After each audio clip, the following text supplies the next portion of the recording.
नमस्कार, आप देख रहे हैं सोसाइटी। मैं देवेंद्र सिंह लड्डू। आज नवरात्र का पाँचवा दिन है, पंचमी कहा जाता है। स्कंद माता की पूजा पूरे धूमधाम से लोग कर रही हैं और तमाम लोग जो है भक्ति में बह रहे हैं। ऐसी स्थिति में स्कंद माता के पूजा कैसे, क्या फ़ायदा है, ये तमाम चीज़ों से हमारे बीच पंडित वंशवर्धन शर्मा जी से सीधे बात करते हैं। वो क्या कह रहे हैं। 9 दिनों के नवरात्रा में 5वां दिन मध्य का दिवस है। आज हम लोग भगवती की आराधना के ठीक केंद्र में स्थित हैं और केंद्र में स्थित होकर के स्कंद माता की पूजा करते हैं। स्कंद माता 2 शब्दों के योग से बना है, स्कंद और माता, मतलब स्कंद की माता। स्कंद की माता क्यों कहा जाता है? सबसे पहले इनका स्वरूप क्या है, इन्हें स्कंद माता क्यों कहते हैं? कार्तिकेय का एक नाम स्कंद भी है। स्वामी कार्तिकेय जो भगवती और शिव के अंश हैं, उनके स्वरूप से उत्पन्न हुए हैं, उनका नाम स्कंद भी है। स्कंद की माता होने के कारण भगवती को स्कंद माता नाम से पुकारा गया है। भगवती जगदम्बिके स्कंद माता के रूप में आई। ये चतुर्भुजी हैं, 4 भुजाएं इनकी हैं और इनके गोद में स्वामी कार्तिकेय हैं। और स्वामी कार्तिकेय को जिस तरह उनके संतान हैं उनकी रक्षा करती हैं, भगवती यह संकेत देती हैं कि जो उनकी आराधना करता है वे अपने भक्तों को संतानवत प्रेम देती हैं, संतान की तरह उसे सुख प्रदान करती हैं। इनके विषय में एक बात और भी कहा जाता है। एक बार देवराज इंद्र किसी कारणवश स्वामी कार्तिकेय पर क्रोधित हो गए और जब उनके क्रोध से स्वामी कार्तिकेय को कष्ट हुआ, भगवती ने कार्तिकेय की रक्षा के लिए, स्कंद की रक्षा के लिए इंद्र को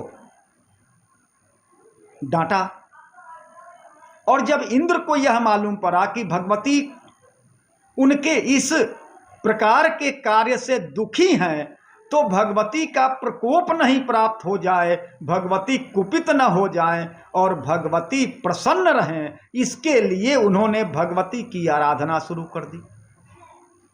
इंद्र ने भगवती की आराधना काफी लंबे समय तक की है, लंबी तपस्या की है और तब इनकी आराधना से प्रसन्न होकर के भगवती ने स्कंद माता के रूप में इन्हें दर्शन दिया है। और तभी से नवरात्रि के 5वें दिवस पर इनके पूजा का प्रारंभ होता है और तभी से भगवती की आराधना नवरात्र के 5वें दिन स्कंद माता के रूप में की जा सकती है। भगवती स्कंद माता के स्मरण करने से, भगवती स्कंद माता के चरण वंदन करने से और भगवती स्कंद माता के आशीर्वाद से बुध ग्रह जनित जो भी कष्ट होते हैं वे दूर हो जाते हैं। जिन व्यक्तियों को नस नाड़ी की परेशानी हो, नर्वस सिस्टम का रोग हो, वैसे व्यक्ति बुद्ध की आराधना करें और बुद्ध की आराधना करने से ज़्यादा उत्तम है कि भगवती स्कंद माता की आराधना करें। भगवती स्कंद माता संतानवत उन्हें सुख प्रदान करती हैं। माँ बन करके जिस तरह माँ बच्चों के लिए कवच बन जाती है, स्कंद माता बुद्ध के सारे ग्रहों को, कष्टों को दूर करके, उस परेशानी को दूर करके अपने भक्तों को सुख प्रदान करती हैं। इसीलिए जिन भक्तों को भी स्कंद माता की आराधना करनी हो, बड़े प्रेम पूर्वक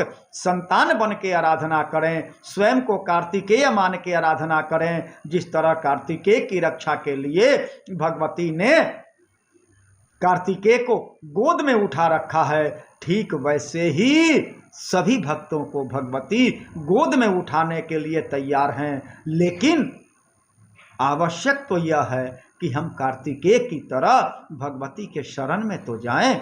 आवश्यक तो यह है कि हम स्वयं को भगवती के संतान मान करके उनके चरणों में शीश तो नवा दें।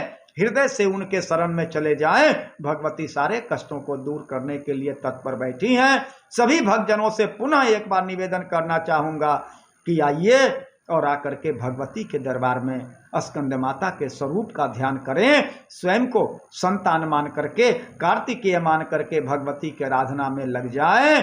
भगवती सारे कष्टों को दूर करने के लिए प्रतीक्षारत हैं। आए सब मिलकर भगवती कात्यायनी की आराधना, स्कंद माता की आराधना करें। क्षमा करेंगे, कभी कभी थोड़ी सी गलती हो जाती है। स्कंद माता की आराधना करें प्रेम से। हम लोग स्कंद माता की आराधना करके अपने सारे दुखों से और बुध ग्रह के कष्ट को दूर करने में सक्षम हो जाएंगे, इसमें कदाचित संदेह नहीं है। जय माता दी, जय माता दी।